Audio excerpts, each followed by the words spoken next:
Hello，大家好，歡迎繼續收睇我哋嘅靈異。咁啊，今集繼續有浩星師兄同大家做主持噶。咁今集我請嚟嘅嘉賓咧，就係大家啦，期待咗好耐嘅，就我身邊呢位鼎爺。冇，大家好，大家好，大家好耐冇見鼎爺啦，係咪？咁啊，我亦都見到好多觀眾咧都留言啦，希望咧鼎爺咧可以再上嚟我哋嘅節目嗰度，咁啊可以分享佢嘅靈異經歷啦。咁同埋咧有幾個咧題目咧，佢哋好想聽嘅。其中一個題目就係降頭啦。呢個嘢好犀利，好犀利。好，我哋不如有請下鼎爺啦，因為後生嘅時候咧，鼎爺應該成日話走埠嘅，係咪啊？係。係啊，咁啊，不如同我哋分享下，你喺我哋講東南亞最多咧，馬來西亞最多。係啊，不如就你分享下我哋聽一聽，有啲咩你聽到降頭嘅事。我睇到添，睇到添啊！睇到添。嗱，我哋拍外景通道去噶嘛，突然間有一日咧，河邊嗰度喺度好多人圍咗喺度嘈。咪即刻機器拍唔到啊嘛！即刻睇下咩事啦。原來有浮屍，男人嚟嘅，拍肉咁啊已經爛㗎啦。嗰啲執屍艇去到咧，揾個勾唔到嘅，勾一忽，霉晒啦已經。係商量之後咧，請一個肥佬，壞師傅嚟嘅，一降頭師傅定唔知咩師傅啦。睇住嗰啲香燭點咗，元寶喺個海度一灑咗部機落咁，佢着條短褲嘅。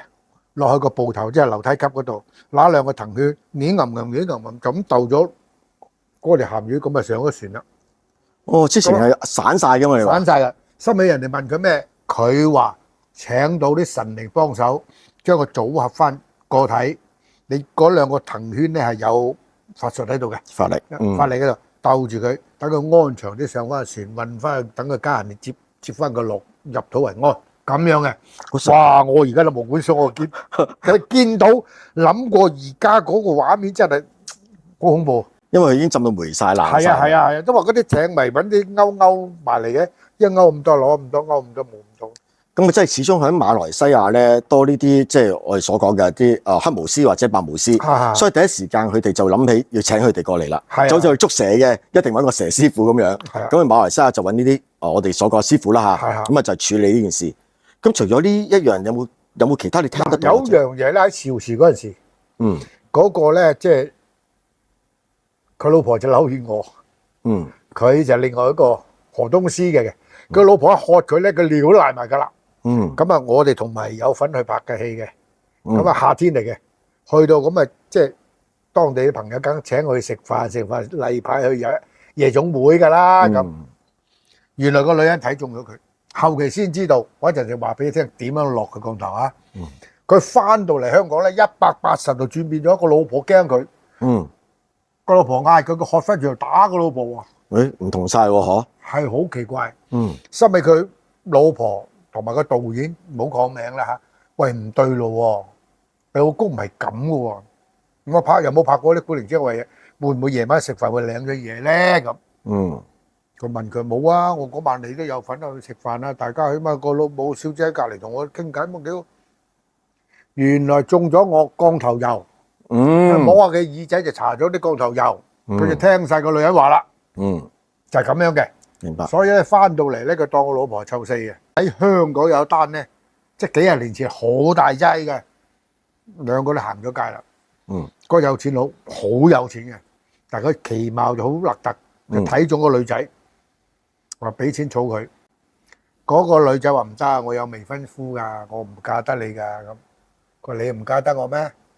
我俾錢你又送車，嗰陣時送 Benz 啊嗰啲好威噶嘛，又買樓俾佢捐首期，佢照收喎。佢又唔話俾人聽就個未婚夫，或者話有男朋友啫。個男仔嚟到香港揾佢，佢揾個未婚夫出嚟，喂呢個我未婚妻嚟喎，你唔好搞震喎。屈錢啊！即係呃咗人哋錢啦，咁嗰個有錢佬唔會同你嘈嘅，一定唔同你嘈。咁我哋下次我都過嚟玩嘅，我想再飲多次茶好唔好啊？咁個男仔飲茶冇所謂啫，一齊在場啦咁。咁啊，下次過咗2-3個月到啦，個有錢仔帶埋個師傅嚟，個師傅着普通衫嘅啫。原來個降頭師好叻嘅，一睇體諒佢，多謝你啊，乜，跟住個女仔就壞咗路啦。係都要過嚟馬來西亞揾翻呢個男仔。即係話個有錢人就帶住個降頭師，就將個女仔落降頭，因為個女仔正呃佢錢嘛，係咪啊？係啊。咁啊後期知道啦，就揾人解啦，解咗之後個女仔正常翻啦，冇嘢啦。咁啊大家冇事啦。落個降頭嘅男仔行咗街咯喎，反彈噶嘛呢啲反噬噶嘛。過咗冇幾耐，即係過咗5、6年，個女仔無意中睇啲旅遊指南，一睇到馬來西亞個景，入翻去馬來西亞佢中降頭嗰陣時啊，成日要去馬來西亞就顛顛得得通街遊啊。所以經過好耐，我有個師傅先同佢解咗，但係都走埋啦，冇幾耐都走咗。你話呢啲嘢就好得人驚，唔好玩啊，大佬。因為咧嗰陣時咧，我哋都有聽過有啲即係風月場所嘅女士啦，喺東南亞咧，佢哋好流行咧就係我哋係啦鬼仔油啦，咁同埋有陣時佢哋所講嘅人緣膏係啦。咁如果有啲正法嘅話，人緣膏咧就可以幫你招咧貴人啦。咁啊，可能有陣時你講嘢嘅時候多啲人聽你啊，做生意啊，可能會好啲嘅。但係啲邪師話咧，佢哋會係用屍油，佢哋會最恐怖嘅屍油就係咩咧？就係即係有啲死於非命嘅大肚婆，佢哋東南亞嗰邊佢哋會咁樣嘅，佢哋會我哋所講叫盜墓啊、掘屍，即係將屍體咧攞出嚟之後咧，攞個蠟燭點住個下巴，等佢慢慢燒。啲屍油就慢慢滴出嚟嘅啦。咁我哋都聽翻嚟㗎嚇。跟住之後咧，如果嗰條屍咧嗌咧一嗌佢會嗌嘅喎，一嗌就要停㗎啦。咁佢儲呢個屍油咧係最恐怖嘅屍油嚟嘅。咁可能有機會咧就係即係邪師佢哋就會愛嚟提煉做咩咧？就所講嘅個人緣膏啊、羊油啊，呢一啲就唔係一個正法嚟嘅，呢個就邪法。可能你嗰個即係個朋友咧就係受到呢個邪法裏邊。嗱，但係我有樣嘢聽得人哋講咧，事實上我接觸個女星咧，真係靚咗好多嘅。佢冇改容嘅。佢就去揾個泰國揾個有料嘅師傅，同佢種珠、種鑽石或者種珍珠喺度噏，冇咗啦，個裏邊就種咗落佢身體入邊，個女人就會越嚟越靚嘅，同埋招人緣嘅。係啊，你會覺得好似親和力大咗啦，呢啲人講嘢多人聽啦。其實呢個都係一個睇下你正師定邪師咯。如果正師用得好嘅話，其實係可以幫到人咧招人緣啦、招財運啊咁樣。咁呢啲我哋屬於係正法嚟嘅。但係如果用得唔好嘅話咧，就所講啦，即係唔係淨係嗰個有施法嘅人，係啦，個師傅都會被反噬，係啦，佢自己都有機會就係拖累埋個師傅。咁當然啦，有啲師傅就開明正宗嘅，係受人錢財就世人替人擋災啦嚇。咁呢啲佢亦都預咗有呢一日嘅。咁今日同你分享一下，就係我哋有個最近接咗個 case 嚇咁啊嚟到金殿嘅，咁又係啦，即係睇咗我哋 YouTube 啦，跟住之後就睇到一個降頭嗰一集，咁佢就懷疑咧佢仔仔啊係啦被人落咗降頭，不如女朋友。咁佢朋友係一個泰國人嚟嘅，咁嚟見師傅嘅時候，師傅就問佢啦，佢隻眼有冇黑線啦或者黑點咁樣？咁佢就話佢個仔咧喺泰國翻嚟之後就閃閃縮縮，係啦，咁識咗呢個女仔嘅時候咧，其實啲錢咧差唔多俾晒女仔咁滯嘅啦。哇！咁仲要係專登飛過泰國，仲要係搭好長程車去個女仔嘅鄉下嗰度去見佢嘅。